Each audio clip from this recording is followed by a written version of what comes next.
சித்துபகல் கிச்சனுக்கு வணக்கம் ஃப்ரெண்ட்ஸ். இன்றைக்கி நம்ம சித்துபகல் கிச்சனில் ஹெல்த்தியான முறையில் பீஸா எப்படி பண்ணுறது அப்படின்றத நம்ம பார்க்கலாம். நம்ம சித்துபகல் கிச்சனில் எப்போவுமே ஹெல்த்தியான ஃபுட்ஸ் மட்டும்தான் போட்டுட்ருக்கோம். அந்த வகையில் பீஸாவை எப்படி ஹெல்த்தியாக நம்ம செய்யலாம் அப்படின்றத பார்க்கலாம். அதுக்கு நான் இன்றைக்கி என்னென்ன எடுத்து வச்சுருக்கிறேன் அப்படின்னா, பச்சை பயிரையும் மைசூர் தாலையும் ஒரு கப் எடுத்து ஊற வச்சுருக்கேன்.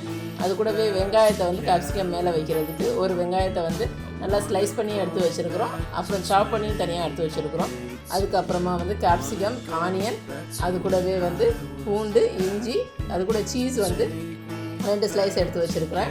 அது கூட நம்ம மேலே அது வதக்குறதுக்காக என்னென்ன பொடியெலாம் வேணும்ல, அதுக்காக என்ன பண்ணி வச்சுருக்கலாம்னா, ஓமம் சீட்ஸ் எடுத்து வச்சுருக்கேன், ஜீரகம், அது கூட கொஞ்சமாக பெப்பர் எடுத்து வச்சுருக்கோம்.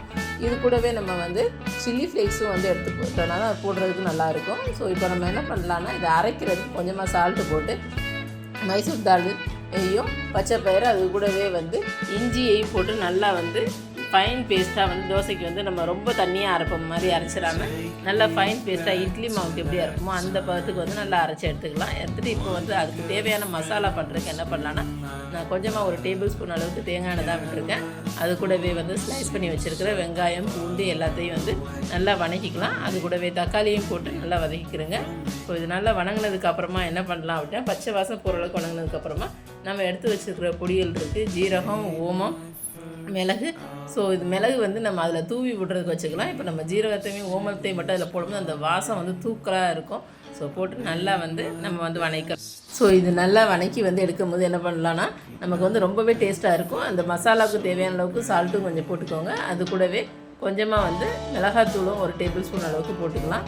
ஸோ காஷ்மீரி சில்லி போட்டிங்கன்னா ஒரு நல்ல கலர் கொடுக்கும். ஸோ காஷ்மீரி சில்லி போட்டுக்கோங்க. போட்டு நல்லா அரைச்சி எடுத்ததுக்கப்புறம் அந்த பேஸ்ட்டையும் தனியாக அரைச்சி எடுத்துக்கலாம், மாவையும் தனியாக அரைச்சி எடுத்துருக்கோம். மாவு நல்லா தடிமன் நம்ம தோசை ஊற்றுற மாதிரி லேசாக ஊற்றிடாமல் நம்ம அடையெல்லாம் ஊற்றுவோம்ல, அந்த மாதிரி பீஸாவுக்கு நமக்கு தேவையான அளவுக்கு கொஞ்சம் தடிமனாக தோசையை நல்லா ஊற்றிக்கலாம். ஊற்றிட்டு அதை பிரட்டி போட்டுட்டு அது மேலே என்ன பண்ணலான்னா, ஒரு பக்கம் வெந்ததுக்கப்புறம் இன்னொரு பக்கம் மேலே நம்ம அரைச்சி வச்சுருக்கிற மசாலாவை நல்லா ஸ்ப்ரெட் பண்ணிடலாம்.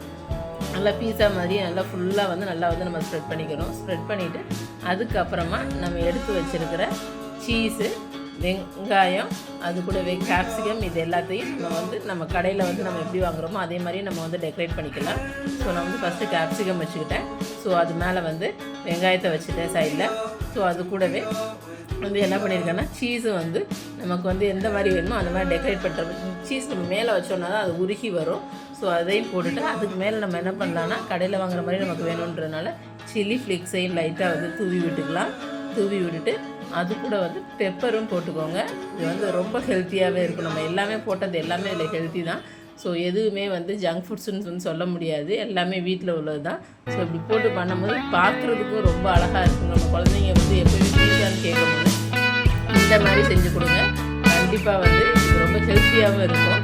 ஸோ இது கூட நம்ம என்ன பண்ணி வச்சோம்னா, கொஞ்சமாக ஸ்வீட் கார்ன் எடுத்து வச்சுருக்கோம். கடையில் உள்ள மாதிரியே பசங்களுக்கு வேண்டி அந்த ஸ்வீட் கார்னையும் அதில் போட முடியும். அந்த இனிப்பும் வரும், காரம் ரொம்ப ஸ்பைஸியாக இருக்கும் சாப்பிட்றதுக்கு. ஸோ அதனால் நான் கார்னையும் அதில் மேலே போட்டு வச்சுருக்கேன். ஸோ போட்டுட்டு நல்லா வேகட்டும். ஸோ சீஸை போட்டு நம்ம மூடி வச்சுட்டோம் அப்படின்னா நமக்கு அது நல்லா வெந்து வர்றது தெரியும். சீஸ் அதில் உருகி வடியும். ஸோ அந்த மாதிரி வர்ற ஸ்டேஜில் நம்ம எடுத்துடலாம். எடுத்தோம்னா எடுத்து அப்படியே ஒரு 5 மினிட்ஸ்க்கு அப்படியே ஆற வச்சுருங்க.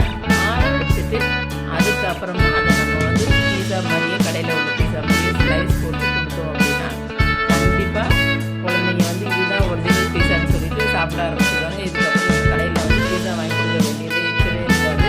ஸோ நீங்கள் ட்ரை பண்ணி பாருங்கள். ட்ரை பண்ணி பார்த்து எப்படி இருக்குது அப்படின்றத மறந்துடாமல் கமெண்ட்ஸ்லேயும் கொடுத்துருங்க. யார் பார்க்குறீங்க அப்படின்னா சப்ஸ்கிரைப் பட்டனை கிளிக் பண்ண மறந்துடாதீங்க. அப்போ தான் நமக்கு அடுத்தடுத்தான ஹெல்த்தியான இந்த மாதிரி ரெசிபிஸை நீங்கள் மிஸ் பண்ணாமல் பார்க்க முடியும். ரொம்பவே ஒரு நல்ல ரெசிபி. இது குழந்தைங்க மட்டும் இல்லை, பெரியவங்களுமே இது நல்லா சாப்பிட்லாம். ஸோ இது ஈவினிங் ஸ்நாக்ஸாக கூட நீங்கள் கொடுக்கலாம், இல்லை பிரேக்ஃபாஸ்ட்டு, டின்னர் அந்த மாதிரி கொடுக்கலாம். ஸோ அந்த அளவுக்கு இது ரொம்ப நல்லா இருக்கும். ஸோ நான் செஞ்சு எடுத்துகிட்டு ஒரு 5 மினிட்ஸ்க்கு அப்படியே ஆற விட்டுட்டு அதுக்கப்புறமா நான் கட் பண்ணி கத்தியில் எனக்கு தேவையான ஷேப்பில் கட் பண்ணி எடுக்கும்போது எனக்கு சூப்பராக கிடச்சிது. ஸோ நீங்களும் அதே மாதிரியே செஞ்சு பாருங்கள். செஞ்சு பார்த்துட்டு எப்படி இருக்குது அப்படின்றத கமெண்ட்ஸ்லேயும் கொடுங்க. கமெண்ட் செக்ஷனில் உங்களுக்கு வேறு ஏதாவது புதுசாக வேணும், இந்த மாதிரி ரெசிபிஸ் வேணும்னா நீங்கள் கமெண்ட்ஸில் கொடுத்தீங்கன்னா நான் அந்த ரெசிபிஸே உங்களுக்கு அடுத்த போடுறேன். So thank you friends.